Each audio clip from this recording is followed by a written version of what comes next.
बात दिल्ली तक पहुंच चुकी है चतुर सिंह जी, और दिल्ली से अब हमारा शहर तक, बाद में हमारा घर तक, बाद में जुबान काट दी जाएगी उसकी जिसने ये बात दिल्ली तक पहुंचाई। मुझे सिर्फ ये बताओ कि दिल्ली कौन गया था? अपना एक कमिश्नर साथ गया था उनके, मगर अगर मगर क्या करता है? साफ साफ बोलो। दादा, ये सारा कारस्तानी उस मेघनाथ दीक्षित का है, जो अखबार में लिख लिख कर चिंगारी को ऐसा आग बना दिया है जो कल हमारा दामन तक पहुंच सकता है। और वो साला कल का लौंडा कड़का भिखारी, क्या नाम है उसका? प्रताप। दादा, प्रताप का पर काटना मांगता है। प्रताप का पर काटेगा ना तो सिर्फ ताप बच जाएगा, और उस ताप में वो जलकर मर जाएगा। हम तो बोलता वो प्रताप का पर मेघनाथ दीक्षित है, मेघनाथ दीक्षित को मारेगा ना। बंद करो ये बकवास, कान के पर्दे फाड़ डाले। जब भी देखो भाषण देते रहते हो साले। तुम्हें पता नहीं कि चतुर सिंह को ऊंची आवाज पसंद नहीं है? अंकुश, ये दीक्षित लड़की का पता करो, जरा हम भी तो देखें जो दिल्ली तक पहुंच गई वो चीज क्या है।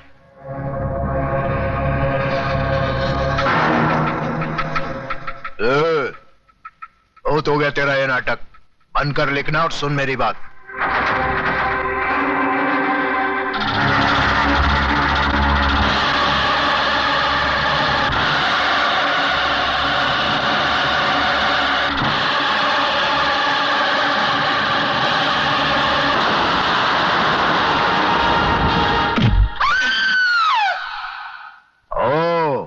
तो तू है? हमने तो सोचा था कि इतना कुछ होने के बाद तो तू शर्म से ही मर जाएगी, लेकिन तू तो रंडी की औलाद, ज्यादा बोलेगा ना तो जबान खींच लूंगा साले।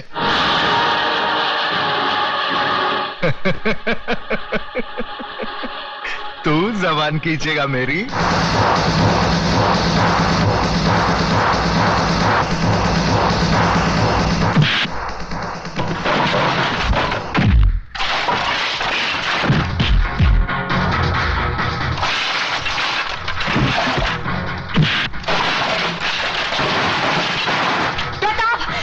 छोड़ दो इन्हें, ये बहुत खतरनाक लोग हैं। प्रताप,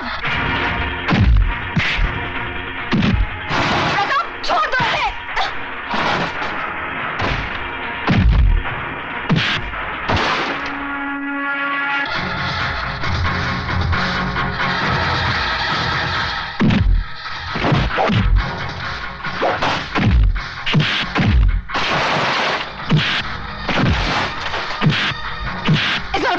भाई समझाओ इसे। प्रताप, छोड़ दे प्रताप।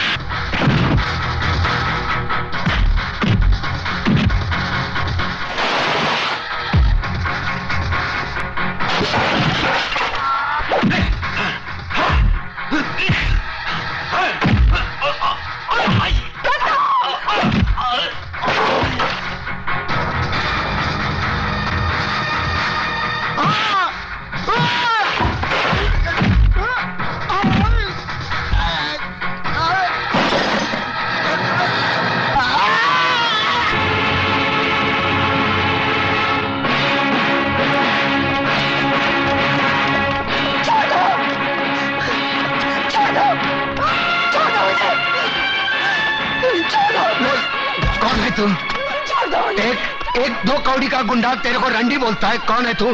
क्या असलियत है तेरी? कौन है तू? कौन है? होली, होली, होली, खून की होली।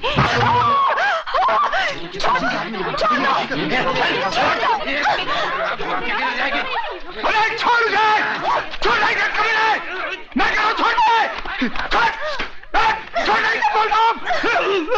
तुम लोग लड़की को ले जाओ, मैं इसको संभाल लेता हूँ। चल चल।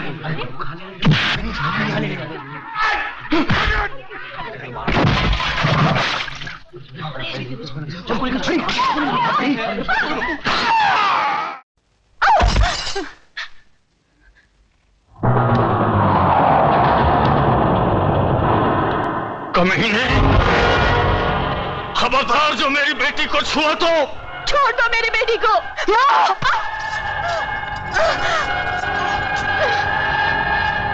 बहुत उछलता है ना अपने कलम के जोर पे, हाँ? कुछ भी लिख देता है अपने अखबार में, क्यों? देखूंगा, जरूर लिखूंगा। अगर जिंदा रहा तो तुझ जैसे गद्दारों के खिलाफ जरूर लिखूंगा। हाँ, लिखना, जरूर लिखना। कल के अखबार में ये नाटक भी लिखना। हराम के, मैं आज तेरी आंखों के सामने तेरी इज्जत की धज्जियां उड़ा दूंगा।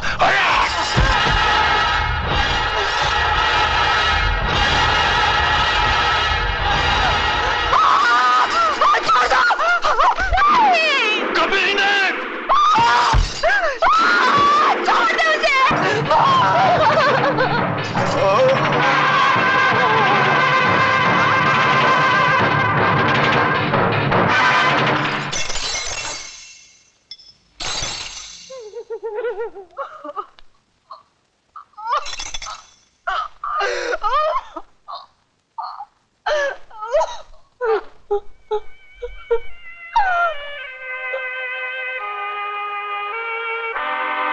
हराम के, देख लिया अपनी गलती का नतीजा। नतीजा तो तुझे मैं दिखाऊंगा हरामजादे। अब मैं तेरा जीना हराम कर दूंगा।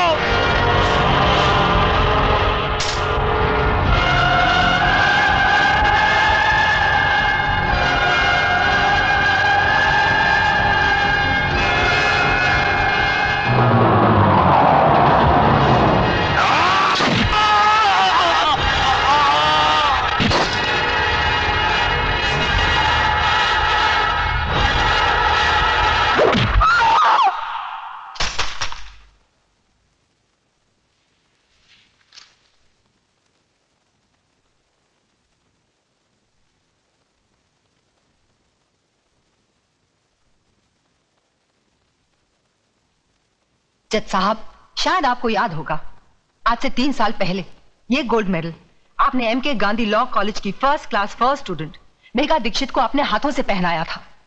आज वही गोल्ड मेडलिस्ट आपसे ये कहना चाहती है कि ये आदमी जो आपके सामने खड़ा है, ये समाज के नाम पर एक कलंक है। He is a rapist, he is a murderer. इसने मेरे साथ बलात्कार किया है, मेरी आंखों के सामने मेरे माँ बाप को काट दिया। इस आदमी को हमारे समाज में रहने का कोई हक नहीं है, your honour. Objection, your honour. Please let me finish. Mister Mirchandani, इन्हें बोलने दीजिए। मैं जानती हूं मिस्टर मिर्चंदानी क्या कहने वाले हैं, क्योंकि कानून की सारी किताबें मैंने भी पढ़ी हैं, और मैं ये भी जानती हूं कि किताबों में जो भी लिखा होता है वो कोर्ट और कचहरी में नहीं होता।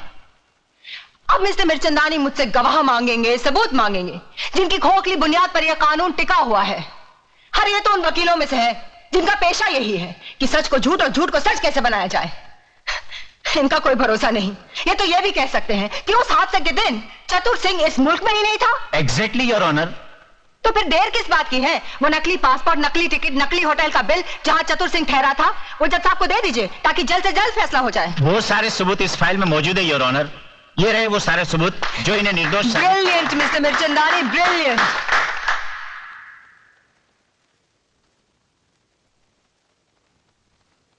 मिस मेघा दीक्षित, आखिर आप कहना क्या चाहती हैं? जज साहब, मैं सिर्फ इतना चाहती हूँ कि आप इन झूठे सबूतों का गला घोटकर एक ऐसा सही फैसला सुनाएं जिससे आने वाले कल में चतुर सिंह जैसे भेड़िए पैदा ना हो, जो फिर से समाज, कानून, औरतों और बच्चों के साथ खेलने की हिम्मत ना करे।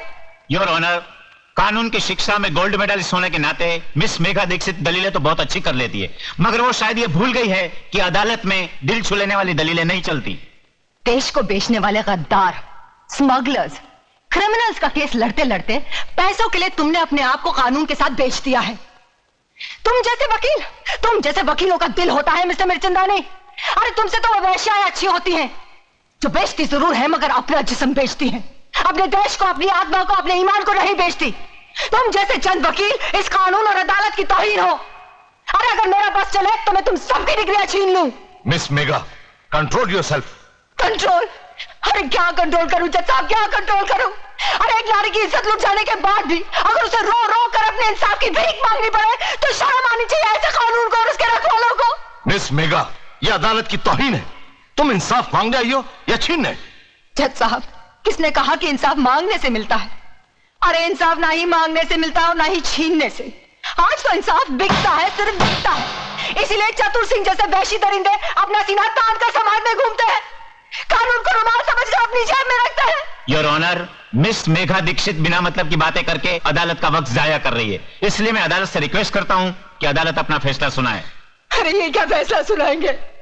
क्या फैसला सुनाएंगे ये? फैसला मैं सुनाती हूँ। तमाम गवाहों के बयानात और सबूत की बिना पर अदालत इस फैसले पर पहुंची है कि श्री चतुर सिंह जनता के सेवक बेकसूर है, इसलिए इन्हें बाइज्जत बरी किया जाता है। ये नाम का फैसला जज साहब। मेरी बात सही निकली। जज ने उन झूठे गवाह और खोखले सबूतों की बुनियाद पर चतुर सिंह को छोड़ दिया और मैं अदालत के कटहरे में खड़ी अपने देश के अपाहिज कानून को देखती रही।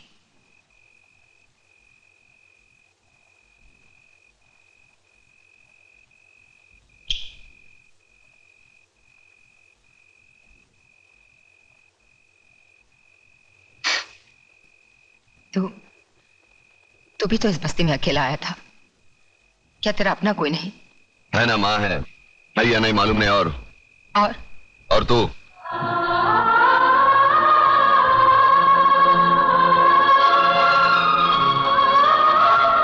कभी किसी को लूटा नहीं, हराम का खाया नहीं, बेवड़ा नहीं पीता, बीड़ी पीता हूं, मुंह से बदबू आती है, सोच ले।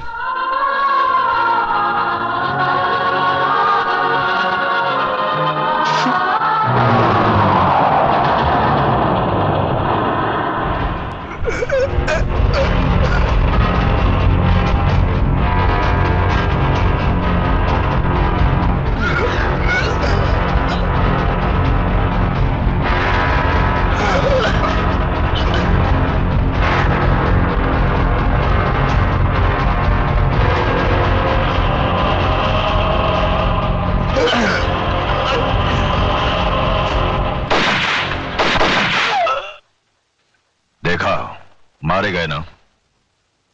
मेघा दीक्षित को पार्सल बनाकर लाने वाले थे ये हरामजादे और खुद पार्सल बनकर चले आए। बशीरा, उस कुत्ते को सबक सिखाने का कोई ऐसा रास्ता ढूंढो कि वो तो क्या पूरा का पूरा इलाका कांप उठे। लक्ष्मीदास जी, अपने माथे का पसीना पोंछ डालो और मेरी बताई बातों को अपनी खोपड़ी में डालो, समझे? चलता हूं अब।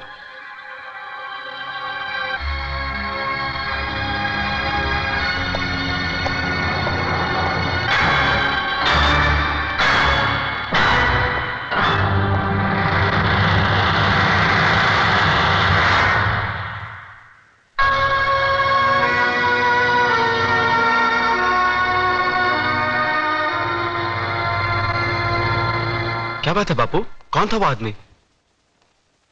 उसे यहाँ पहले तो कभी नहीं देखा। तुझे क्या लेना देना इन सब बातों से? मुझसे मिलने कोई अजनबी नहीं आ सकता क्या?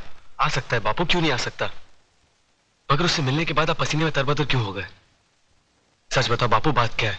कोई बात नहीं है, चिंता की कोई बात नहीं है इसमें। आपकी लड़खड़ाती जबान ये बता रही है मुझसे कुछ छुपा रहे हैं।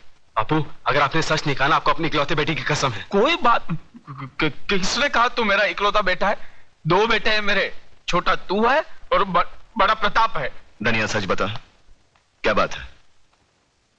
तेरे एक नहीं 2 बेटे जिंदा है, बता बात क्या है? नहीं, वो तो है ना, वो तो है ना, कोई बात नहीं है, कोई बात नहीं है।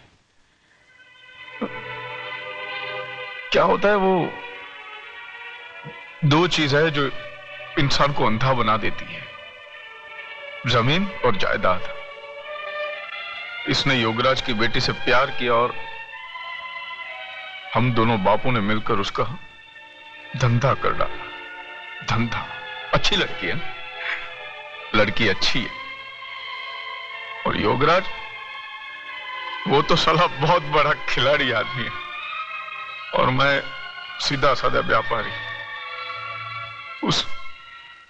उसके खेल में मैं फंस गया हूं। अब इस खेल में या तो मेरी बस्ती जाएगी या मेरी जिंदगी जाएगी। नहीं बापू, हमारे हो तो आपको कुछ नहीं होगा। कौन है वो लोग, नाम बता। अरे बेटा, उन लोगों की ताकत का तुझे अंदाजा नहीं है। सारा शहर उनके सामने सर झुका के चलता है, वो अपनी हैसियत नहीं है। अरे हैसियत की बात छोड़, तू पहले मुझे उनका नाम पता बता दे। बताऊंगा, बाद में बताऊंगा। तू जाके चाय बोल, पहले जाके चाय बोल, जा। प्रताप, मुझे लगता है असली बात बापू गोल कर गए। मैं ये बात कभी नहीं मान सकती अतुल। मैं अपने डैडी को अच्छी तरह जानती हूँ। वो मेरी खुशियों के लिए ऐसा कभी नहीं कर सकते। और फिर धन दौलत की हमें क्या कमी है? ममता, अगर तुम अपने डैडी को अच्छी तरह जानती हो तो मैं भी अपने बापू को अच्छी तरह जानता हूँ। वो आदमी जिंदगी में कभी झूठ नहीं बोलेगा। मुझे तो डर है कहीं अपने प्यार को। हमारे प्यार को कुछ नहीं हो सकता अतुल, कुछ नहीं। और एक बात मेरी भी सुन लो, अगर मेरे डैडी ने हमारे प्यार का सौदा किया है तो मैं अपने प्यार के लिए सब कुछ छोड़ सकती हूँ। और सब कुछ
आपने मुझे क्यों याद किया?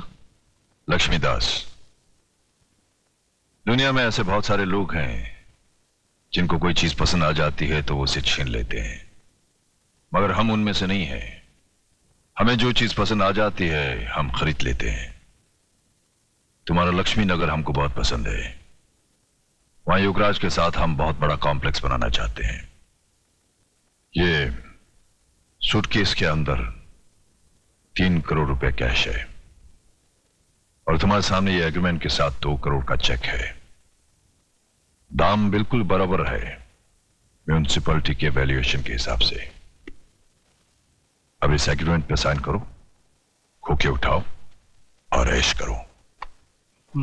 मगर ये मुझे